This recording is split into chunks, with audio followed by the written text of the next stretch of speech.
বন্ধুরা দেখো, সবাই তো মাটির হাঁড়িতে সরা পিঠে করতে পারে না।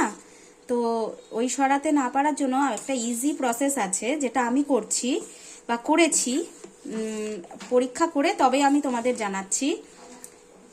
আমরা বাড়িতে চাল ভিজিয়ে নিয়েছি, ভিজিয়ে শুকিয়ে নিয়ে রোদে, তারপর গুঁড়ো করে ওর মধ্যে গরম জল দিয়ে পেস্ট করে এর মধ্যে ইনো দিয়েছি। ইনো দিয়ে দেখো ইডলি মেকার বা এমনি বাটিতে করে চালনিতে বসিয়েও তোমরা করতে পারো। আমি এই যে তেল মাখিয়ে এখানে দিচ্ছি, ভরে দিচ্ছি এগুলোতে। দেখবে কি সুন্দর সরা পিঠে হয়ে যাবে, একদম ফুসফুসে সুন্দর। আর ওইদিকে জলটা গরম করতেও বসিয়ে দিয়েছি। ইনো দিয়ে কিন্তু 2 মিনিট মানে দেরি করবে না, সঙ্গে সঙ্গে ইনো দিয়ে করতে হবে। আর নুনটাও কিন্তু দিতে ভুলো না, নুনটাও যখনই করবে তখনই ইনো আর নুন সঙ্গে সঙ্গে দিতে হবে, আগে থাকতে করে রাখবে না। যদি মনে করো যে ওগুলো পেস্ট করে রেখে দেবে ফ্রিজে, পরে করবে, তাহলেও কিন্তু ইনোটা আর নুনটা ওই যখন করবে ফ্রিজ থেকে খানিকক্ষণ বের করে ওই ঠান্ডা অবস্থায় করবে না, নর্মাল টেম্পারেচার হবে তারপরে ওটা করবে।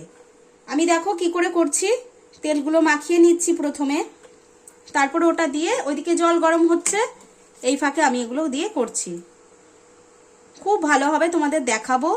এটা তোমরা ঝোলা গুড় দিয়ে যেমন খাও সেরমভাবেও খেতে পারবে, বরঞ্চ সরা পিঠে একটু টানা টানা হয়, একটু অন্যরকম হয়। এটা দেখতেও ইডলির মতো হবে, সাদা সুন্দর, একটু হয়তো ছোট হবে, কিন্তু খেতে খুব সুন্দর হবে, টেস্টি হবে, আর ঝামেলাও কম। যারা নতুনদের জন্য তো খুব ভালো। সবাই সরা পিঠে করতে পারে না, সরা করতে গিয়ে অনেকের ফেটে যায়, আবার সেই আনার ঝামেলা। এখন সবাই ব্যস্ত মানুষ, তুমি পরে খেতে ইচ্ছা করলেও তুমি এরম ভাবেও করতে পারবে।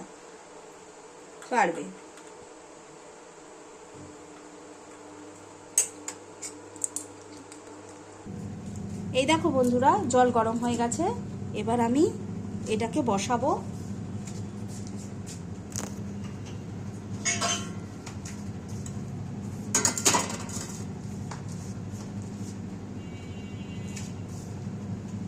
একদম ইডলির মতো করেই দিয়ে আমি এটাকে, আমার ইন্ডাকশানে মুড আছে,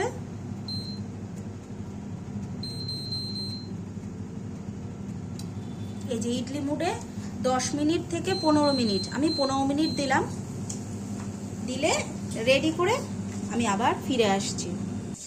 বন্ধুরা এই যে হয়ে গেছে, আমি ঢাকনা খুলছি। এবার একটা ফোক দিয়ে দেখবো, কাঁটা চামচ দিয়ে একটু দেখবো। এই দেখো লাগছে না, তার মানে হয়ে গেছে।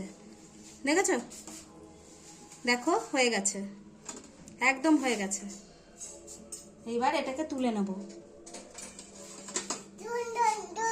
বন্ধুরা এই দেখো তুলছি, দেখো দেখো সুন্দর করে তুলছি, একটুও কিন্তু নষ্ট হবে না। দেখো এই দেখো,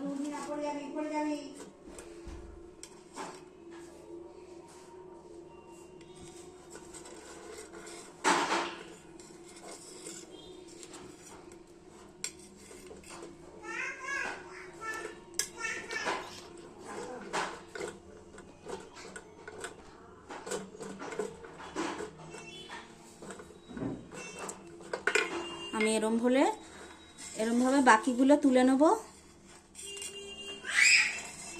খেতেও সুন্দর। এই দেখো বন্ধুরা, আমাদের সরা পিঠে রেডি, সার্ভ করে দিলাম।